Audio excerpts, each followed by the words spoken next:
Welcome to another episode of Connecting Conversations. I'm Carla, co-founder of Cohesia Connect, and I'm so pleased and delighted to share our platform today with Zahida. Zahida, welcome. Hi, happy to be here. Thanks for the invite. Absolutely. It's just so good to have you here. And I wondered if you wouldn't mind just giving a brief little background to yourself, the kind of work that you have done, and just kind of a little bit about your journey into kind of getting into the D&I space. Yeah, of course. So I'm Zahida Zubairu. My pronouns are she and her. I'm a cisgendered, heterosexual, proud, outspoken, self-aware Black woman from northern Nigeria and Sierra Leone. I was born in London, but I grew up in Nigeria. So today I'm sat in the London WeWork office in Waterloo. I'm wearing a black jumper, some glasses, and a purple and white headscarf. So very detailed, very specific. I'm getting the impression this is not your first rodeo. And I love it.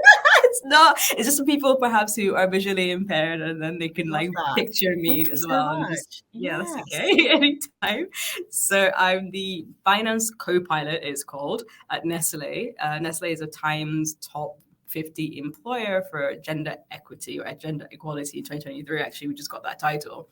Amazing. And so co-pilot is literally just a fancy name of saying manager. So I'm just a co-pilot. I don't manage anybody, but I also manage people. It's a way, it's like stakeholder more than anything, but I don't have somebody who I actually manage. But yeah. And I'm also the co-chair of our Race Equity Network, and I'm the allies lead for our LGBT plus network at Nestle. So I split my working days between my main job and advocacy job, just fighting to change the workplace culture in this really massive company. So I've been part of the network for race equity. Is called Eradicating Racism. And that's obviously the goal is to eradicate it. We know that that's a long way away, but that is our goal. So We're here for it. We're here for it, one day at a time. Exactly. So I've been part of the network since 2020 actually. So it's pretty much came about with the murder of George Floyd. So even before then, I'd been part of diversity, inclusion, and belonging. But every time I went to all these talks or these meetings, it was always geared towards gender equity. And I'm all here for gender equity, but that wasn't the only form of diversity that existed. I'm like, okay, that's great. We want more women. But okay, but is it the same types of women? Where does race play? Where does race, ethnicity, culture, where do these things play a part in this? Because it can't just be man, woman, and it kind of just be because now we also have non-binary people as well. So it can't just be those two specific genders. So I felt like I didn't have a space in that D&I space, you would say. So I took a step back and I was like, well, if you can't give me something to do with the race, I don't know what you want me to give you here. So I made it known that I wasn't happy. So the company knew. So when everything happened with Black Lives Matter movement and companies were putting out statements basically saying exactly where they stand when it comes to racism, Nestle wanted to make a stand. And so they had remembered that there was somebody who had been causing some trouble in the background somewhere, just, voicing my opinions. And actually, they reached out to me saying they want to put just an internal comms to our employees. It's like thousands of employees wanting to know where we stand for Nestle UK and I, what our stance is on racism and the Black Lives Matter movement, but they didn't want to get things wrong. And then I wasn't even a finance manager. I was like a finance analyst, so I was a grade lower, and I was like, I don't know what you want me to say. I can't speak on behalf of everyone. And I was really a point where I almost said no, because I was like, why don't you have things in place for people to have things to say about this? Why do you have to come to me, kind of like a lower level-ish employee, to help you with this? And so I was like, let me just take some time to think about it, because I didn't want to be rash in my decision. And so I took some time, and then I had a little think about it, and I spoke to my eldest sister actually, and she was like, well, it's up to you. What would you like to gain from this, or what do you see this becoming? So if you take yourself out of the equation, what would you like to happen? I was like, well, obviously I would want a culture and a company where everyone can be themselves regardless of their race, gender, their sexuality. You can just come and just be themselves. And so and she was like, okay, so is there anybody that can do that you know? And I was like, I don't really know anyone. She's like, can you do it?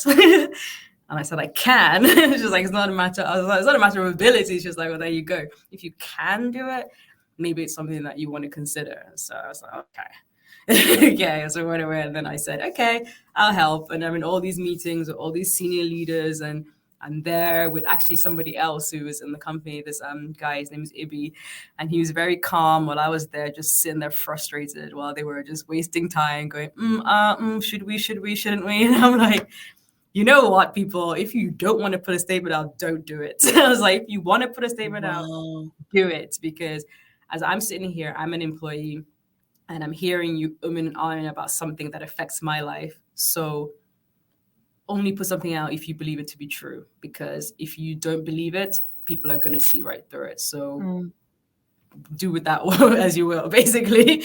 And so then, yeah. Wow. Just listening to that story, firstly, like, we've not even into this for like 3 minutes and already so much is there. But the immediate thing that comes to mind, I don't know if you've ever heard, it's an old Jewish proverb that talks about it and says, if not me, then who? If not now, then when?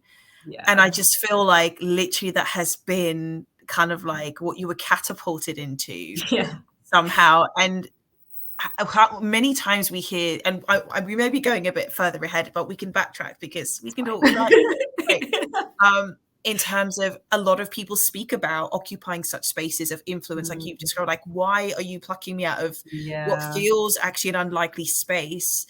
And maybe that's to do with how maybe you saw yourself, but actually other people recognize your value or not. No one really knows. But at the end of the day, a lot of people don't move into these spaces where influence could be positive influence for change or pioneering or being at the helm, should I say, of steering stuff is kind of something that we feel comfortable to get into unless we've seen a form of representation. And you didn't see one there, and there was nowhere to look to for reference. Who do I role model now? Who do I? And stepping into that after the advice. And I love that your sister was a sounding board for you. And she's like, but she's like, knowing you, like, and I think she knew the answer. She knows she did. You. And it's like, I can't tell her. I need her just to figure out that this is not a chance. This is not even coincidental. Yeah. But if not you, then who would actually be doing it? Here you are. From that one moment conversation, thought I don't really have much clout in my company, but now you are the person really driving and steering a very important part of the ship, which is incredible. Do you ever take time to look back and reflect, like, that was actually me? How in heaven's name did I get here? Sometimes I do, and it's scary, so that I don't think about it, because I'm just like, can I imagine what I'd be doing now if I wasn't in this space? Because I do enjoy it, because I like to see people take on the information and then also make a change, and then they want to make a change, and then they join networks, and then they're the voices, and I can take a step back and I can like save myself and let other people be catapulted forward as well. And I love seeing that. But I'm just thinking, if I wasn't in this space, who would I be now? Right. And it's very strange to think. I feel like I'd be very different. I don't think I'd be the Zahida that I am today, for sure. I wouldn't be as outspoken, because I was always outspoken. Grew up in Nigeria, of course you're outspoken. Like, I was always that way. But then when you're thrown into like the corporate world, everyone is kind of meant to fit a certain mold, and then you're like, I don't fit this mold, and then your confidence dips and things like that, and then you're not as outspoken anymore. And then when somebody comes up, they're like, oh, we want to hear what you have to say. You'd be brutally honest. I'm like, really? You're asking. Yeah. I'm like, honestly? I'm like, okay, this is how I really feel. And then I go like head in. It's a shock for people at first, but then they know why perhaps I have to say things the way they are, because I had to take emotion completely out of it and just say things factually so they can hear the words that are coming out of my mouth, as opposed to trying to already respond to a reaction that is not even there. It's one that they perhaps made up due to perhaps an unconscious bias or something like that. But yeah, it's crazy. When you think back, you're like, whoa, that's a very different me. I love hearing that. I love hearing that so much. And you mentioned earlier, like, if it wasn't for this, you feel like your life would be quite different. So I do love to play the game and ask people, when you were younger, like, what was your dream job? And does it look anything like what you're doing now? It's so it's like dream. So my dream job was probably not even in the vocabulary growing up. It was always like Nigeria's like, oh, what are you gonna do is gonna make you the most money? I think is what it was. It was not even that. So I was just like, oh, I'll be an engineer, I'll be a doctor. But like thinking back now, I really enjoyed books. I enjoyed movies. I probably would have either be like an actress or I would have been a writer. I think I enjoyed just like the communication. I just enjoyed speaking and for people to understand exactly what I'm saying. I love being clear. I love getting my point across. And so actually one teacher at college thought I could be a lawyer. And I was like, really? She's like, you argue your cases very well. And I was like, why not get paid for it if I'm that good at it, Exactly. I should have probably listened to her. Then I probably would have pursued that. But then yeah, I think just looking back now, probably would have been more in a creative space. I think I would have definitely been acting or been a writer for sure. Yeah. And you already referred to yourself as being outspoken. If you could describe yourself in 3 words, what would they be and why? So whenever people ask me to describe me in 3 words, I always go to my family to describe me, because I probably am I'll be like, oh yeah, I'm this, I'm amazing, I'm this, and then they'll just like bring me right back down to earth. As only family can do, I feel. They really like, yes, you really are amazing, but in here you go back and you do the chores. Exactly. Your place in the food chain. Yeah, I know what you mean. I asked my niece and she said sarcastic, and I was like, oh wow, I know. brutal. I know. I said, I think you mean funny. She went, I don't mean funny. She said, I mean sarcastic. I was like, I am. She's actually right. I can be quite sarcastic, especially with her. I think I can be very sarcastic. I think because she finds it very interesting why I'm being sarcastic. Oh, she finds it very interesting. What my screen just went off for a second, but she finds it interesting why I'm being sarcastic, which is ask me a serious question. Like, it can't be a serious question, surely, because the answer is very obvious. But yes, so she says she did say sarcastic, and she says strong, and she said loyal. And my sister, great traits. Wow. Yeah, I know I focused on the sarcasm a bit more, but then she actually she gave me some good ones, and then my sister said the same thing, but she replaced sarcasm with brave, and I said, oh, why do you think that? And she said, oh, you always try. She's like, you try new stuff without really hesitating. You kind of dip your toe in just to see what it's like, so you can have kind of like an opinion for yourself about what it is that you've experienced. And she said, I was strong. She said, because you're strong physically, because you work out a lot. She's like, you are physically strong. Like, thank you. And she mentions loyal, I think, because of how long I've stayed with the company. But then she also said that I'm loyal when it comes to my friends and my family. And so she's like, that's how she would describe me if someone all the traits of a fearless leader, and someone how your family recognized that, and you have found yourself on a path that like you didn't see yourself occupying, and here you are. I know.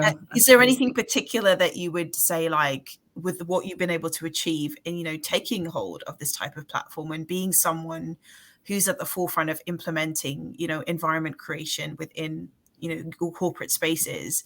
What do you feel like is there something specific that you feel the most proud of that you've been able to achieve occupying these spaces?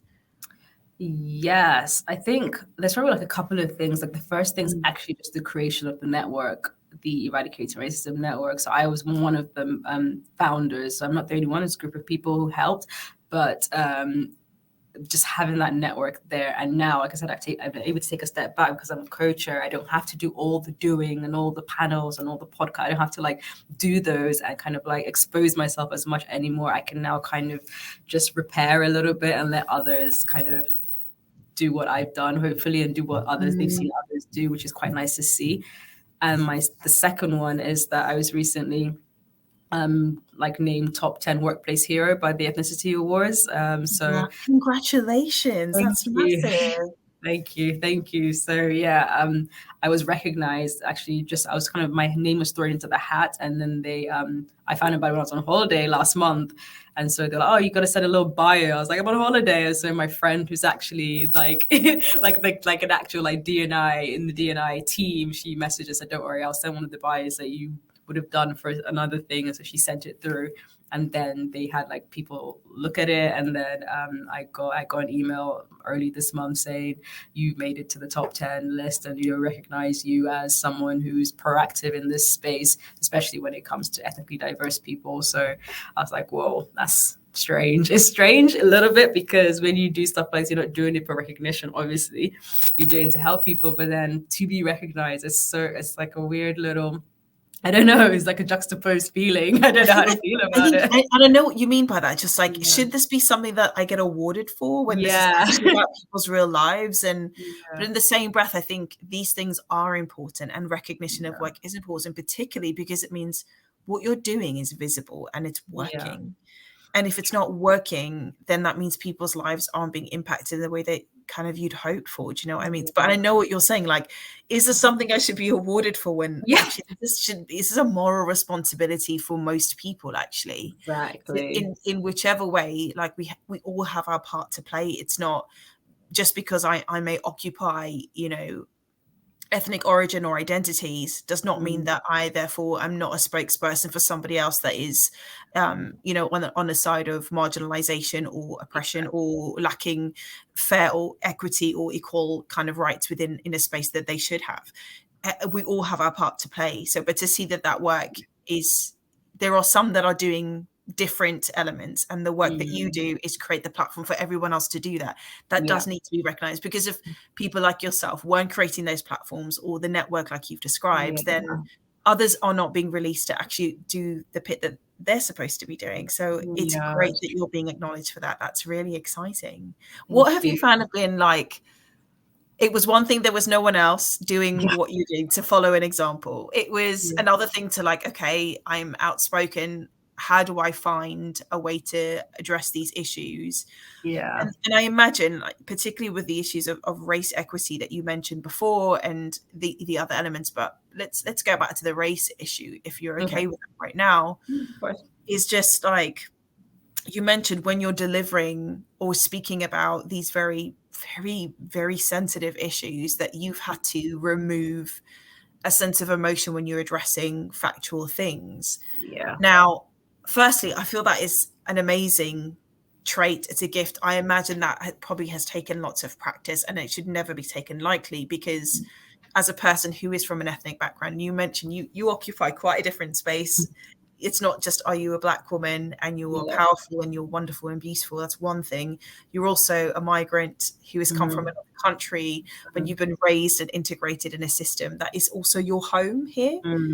And that, I can only imagine, it does not take much to realize has probably come with its challenges. Like, would you be able to describe a little bit of that journey? It was one thing. Yes, I experienced what it's like to have not had my rights or my visibility celebrated, embraced, or just welcomed in many spaces, I imagine, growing up under those kind of umbrellas. But now I'm an advocate for creating a space where that is no longer felt by people. How have you navigated all of that? Because it's dealing with the issues that you've experienced, can I even say, as a victim? And then now you're someone who's a champion to change that. Like, what has that been like for you? I don't know if that's cohesive, but do you get what I mean? I think so. Which anyway you feel that it is, because I feel like there's a lot in there, and I'm happy to break it down and we can pick up it. Okay, let's see. The journey is I'm trying to think if I could even like break down the journey, because I think it was when I was kind of thrust into this space that I obviously had to then do some self-reflection.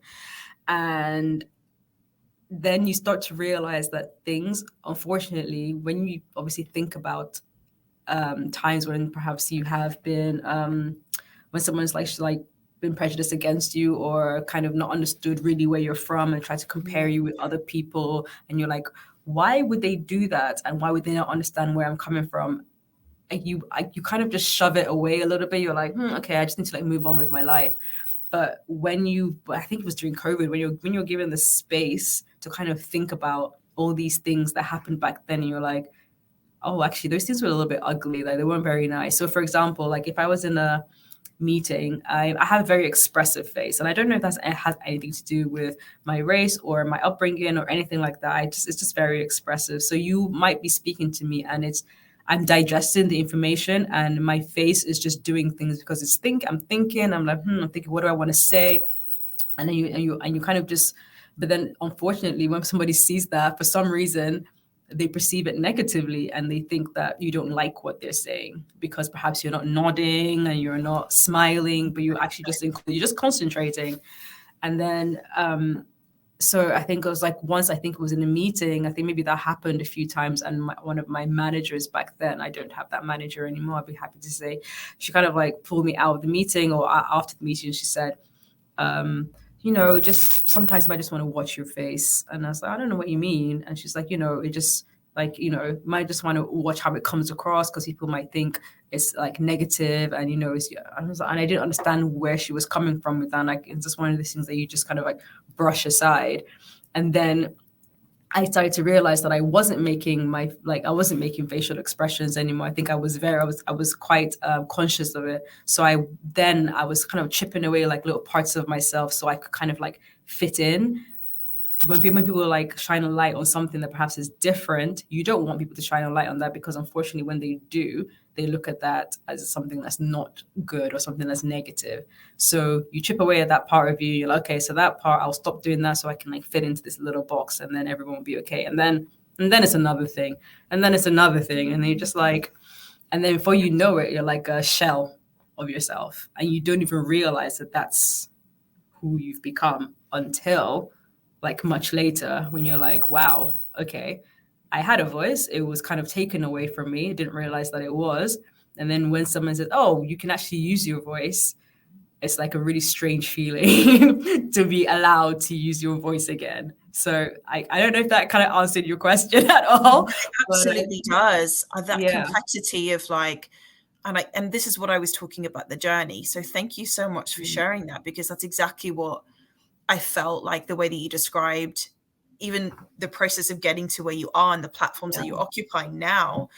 That doesn't come without difficulty, because for a long time, being someone who's on the receiving end potentially of like not necessarily welcomed or misunderstood, and what you described is really like, because someone who thinks with my eyes isn't always really what I'm thinking, where was the space for asking questions to understand what was going on?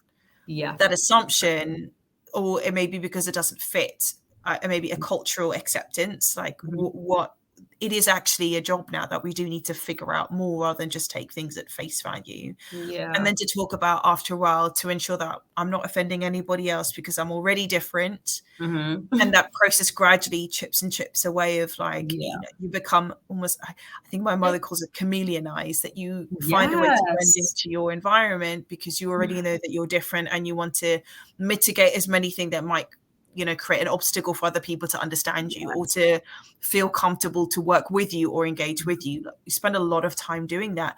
And then you're thrust into a space of, okay, you now have a voice, use it for all the challenges you faced. And I'm like, but at this stage of the game, what level of trust has been built up, or lack of trust is built up, that this is still a safe space for me to use my voice authentically? Agreed. Are you ready to hear what I'm talking about? Or now I still need to go back and dig deep and refine that girl again. Like, that cannot be easy. How have you found then refinding the voice now that you've been given the platform? So I think I found it easier than I thought I would. I feel like perhaps I was just waiting to be given the opportunity. Maybe I didn't even realize it. And so it was somewhat easy for me, only because all I did was speak about my personal experience, because that's the only experience that I know to be true.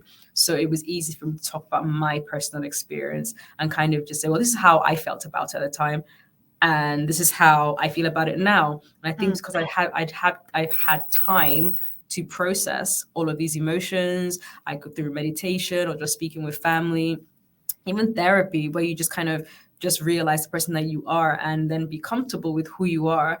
So when you're speaking about the Zahida that was, it kind of feels like a different person a little bit. So you can kind of tell it like a story, because you're like, well, that's not who I am anymore, but I can still tell you about that person because she's still always with me. So I know exactly how she felt. I know how I feel now. And I think, so for me, I think it was just doing the work on myself that helped me kind of overcome everything that perhaps I already went through to be the person that I am now. I don't think if I had spent time doing work on myself, I don't think I would be able to, it wouldn't have been as easy, should I say. It wouldn't have, for sure. Yeah. Yeah, no, that really helped for sure. Yeah. Friends, family, therapy, I would say, just taking time and kind of just sitting with your boundaries, sitting with your so-called flaws, learning to like love yourself, and just trying to understand why you act in a certain way, or why you react in a certain way after you received like certain pieces of information. You're like, what is it about that makes me feel this way? Not what has the person done. It's not about the person. It's what is it about that makes me feel this way? Is it something that I can look into and either change or accept? Because I feel like there's only like two options there. So in all of that, you've really kind of articulated this sense of really strong self-awareness and also personal responsibility. Yeah. Because it takes the conscious awareness, like, I can say that this person is making me do this, or this makes me feel like that. But actually what you've described is like, okay, this is not really about them. I need to figure out what is the triggers here for me that makes me feel a certain way, and how do I find a way to get a hold of that? And for me, that sounds really powerful. I know that isn't an easy thing to say. And I think in many circumstances, some would probably describe that. Why do I have to do that in order to, like, if this had happened to maybe someone else that didn't look like me or came from a different ethnic background, these are not even considerations they would have to take, but it is mine. But in the same breath, I feel when I hear, narratives like your own, where like this has become actually my superpower in how it's actually enabled me to be so powerful that I've command of my language. I can articulate how things make me feel. There's a sense of self-awareness, and I have the power to either accept things or change things in a way that is orderly. And I haven't lost myself. I haven't lost a sense of, the word is probably like control. And and everybody knows, not everybody, but like, I think it's known that when you lose control, you lose a bit of your power, actually, in terms of being able to change that. What would you say in terms of that process of self-awareness? How would you encourage actually others to kind of also find that space? You mentioned family and therapy has been a big thing, and that's a new thing that people are starting to embrace more. Was that something that you were always embracive of, or was that something that like you needed to kind of grow into? Or how did you get to that space, being comfortable to use these as tools to get you to the space of empowerment? Yeah, that wasn't something that was spoken about growing up at all. Like, people didn't really speak about their feelings in general. So even though I'm really close to my sisters, I've got two sisters, I'm really close to them. And we've only become close, I guess, as we got older, and where we kind of have been through our own personal journeys and things like that, self-realization and self-awareness and everything. And we like, oh, this is who we are. We know who we are. And then we're like, oh, and then we see each other. Whereas growing up, you speak about your feelings. Therapy was not a thing. And so it was just something that I'm not even sure. I think it was such a random day. I remember I was just talking to my sister once again. I literally, all I'm doing is talking to her. I was just talking to her, and I was just not feeling. I just wasn't feeling. I think for the past like a couple of weeks, just wasn't feeling myself, and I didn't know what it was. And I think I just turned to her and I just said, I think I'm going to look for a therapist. And then she was so happy. She like, all she did was like, she smiled because she didn't want to be like, I think you need therapy, Z. It's a fine balance to get that. That is a real fine balance to get. Yeah, because she's a problem solver. So if I ever came to her with problems, instead of just listening, she would try to fix. And she knows that I don't want her to fix. I just want her to listen, and she wants to fix. So she's like just quiet and just staring at me into my soul, trying to like telepathically tell me what she's thinking. And then one day I just said, I think I'm going to look at it. She was like, I think that's a brilliant idea. That's all she said. And I did my research, went to mind.org, looked for some therapists, and just started like having a chat about certain things. And it was talking to therapists, is nice because you kind of hear yourself say these things that you were thinking. But then I have a friend of mine, Salma, and it was during lockdown. She and I got like a lot more close, or we got closer, and we found that she's from Bangladesh. She's originally Bangladeshi. She's grown up in England. And so when we started talking about our families and our experiences, we found that, oh my God, we have so much in common. It was unreal. Like just little things that our parents did, little things that we'd experienced. And you're just like somebody who from completely different culture and completely different background to me, yet we can connect on such a real level, and we didn't understand how and why. And then you realize that as humans, we are connected more than we can even imagine. But what we have to do is we have to talk about it first, don't we? We have to talk about it. And that's the only way we know how connected we are.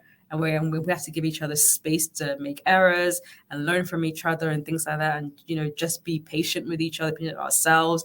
And if we don't then do all these things, how would we then know that there are others out there like us and who also are looking for that same sort of connection? Yeah. We've had a guest on here before. His name is Dr. Tony Miller, and he also alludes to something really similar, what you said, that the real change, and almost like it's an interchangeability of like healing comes both ways through the form of friendship, actually. And he's talking about how do we connect with the various groups that occupy the diversity space. Like, at the end of the day, we're humans, we're complex. We all have our uniqueness anyway. But when it comes to these, these kind of like overarching protected characteristics per se for now, which will forever change, I imagine, the only way that we're going to find a way to bridge the gap is actually through real friendship. And he's talking about, he has probably really different views that are so contrasting to other communities, but the connection is so strong, and he will stand and advocate for them, even if they don't even agree on some issues, but because it was through genuine relationship and connection. And what you've described in your friendship with your friends, is it Salma? That through that connection, like, she comes from a very different ethnic background, different kind of experience, different narrative, different challenges, I imagine. But when you speak together, you find how similar the principles are about what it still means to be human in those places of adversity, or in those places of marginalization, or in those places of challenge. And this is where we really find, I think, the gold, and we really find change, and we really find people moving together, and we really find genuine, authentic belonging without people feeling, I've got to chip away a piece of myself, because your understanding comes when there's a genuine friendship there. I listen to you, you listen to me, I see you, can you see me? And that kind of interplay is just so important. I think it cannot be heralded enough from the platforms that we're occupying, especially when they're influential in places like corporate, or people like myself that come from education. This is what we need to be pushing if we want to see this work. And that's definitely one thing. This has been amazing, Zahida. And I just want to thank you so much for sharing so many stories. Like, your facets of an individual are just so vast. I feel like we'll be here forever. And I was ready to like carry on. I was just like, oh, what's next? I was like enjoying. We're here forever, and I just love hearing what you shared with us today. But I would say, like, if you don't mind, my last question to you before we kind of wrap it up is: you are both an ally, you're an advocate, you're a fire starter, you're a pioneer in occupying spaces where there wasn't anybody else to do that. Like, what advice would you give other young people who want to participate in building inclusion in the way that you've done, in the workplace, or whatever the space may be, that they feel like, I need to do that, I need to make the stand, I need to be the pioneer, just like Zahida? Like, what would be your advice to them as to how to navigate that, especially if they're not sure? I feel like if you think about it for too long, I'm not sure if you'll ever be sure. So if it's something that you actually genuinely want to do, you feel strongly about, I feel like it's just something that you should just start. So you should speak to the right people in your organization, speak to your friends, speak to your family. And if there's no one that's done it before you, then it has to be you. Unfortunately, it has to be you. And when people see you start, they also want to follow. So even if you just change the mind or perception of one person, that is literally the goal. It's one person. Anything else after that is just a bonus. So it's just what my manager says all the time. He says he's a great ally. Like, honestly, like, he's great for women, for ethnically diverse people. He has given me so much space and time to be an advocate in the workplace, and he champions me and just gives me all the support that I need. He always says, I know it's very cliche, but he says, be the change that you want to see. And he always says that to me. And he's like, but he's like, you did that. He's like, you did do that. He's like, you were the change that you wanted to see. And I would say the same to somebody else. I will pass that on and just say, be the change that you want to see. So if you want your people who are coming in after you to perhaps not feel the same way that you felt, if it was a negative feeling, then be the change for them, so that when they come to where you are now, then they won't have to go through that. And yeah, that's the main advice. I think for me is be the change that you want to see. I'll take that from Luke. Thank you. Be the change you want to see. I don't think that's a better line to have ended this conversation. Be the change you want to see. And I think if more of us just felt like no matter what, if I do have support or there is a model for me to follow, great. If there's not, it's still okay. There's still me. There's still me. And never underestimate actually what kind of seed you can sow into being as a tree that has impact or shade or provides fruit and seed for others to take on. I love that. I really get into my growth metaphors. I love it. And I've got to see you're just stoking the fire in that one for me, Zahida. So thanks to you with that one. But a huge thank you for sharing that. I think that's such great advice. Be the change that you want to see. It's been awesome. And I wish you all of the best with, the continued championing of what you're doing.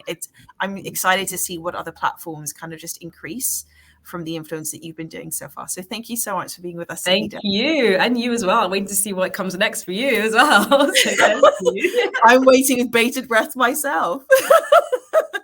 Take care, Zahida. Thanks, you too. Bye.